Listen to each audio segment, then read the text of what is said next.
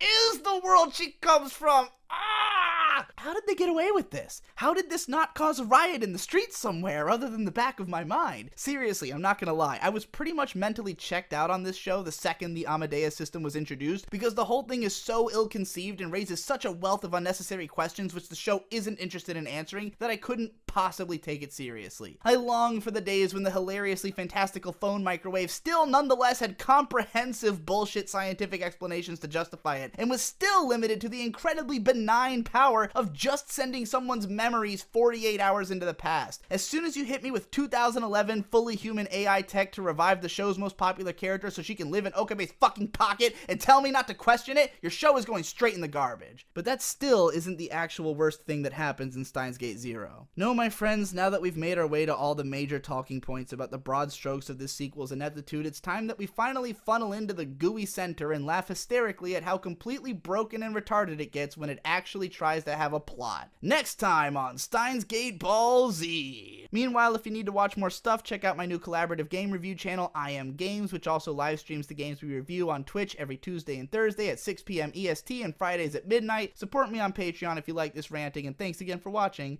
I'll see you in the next one. Jesus Christ.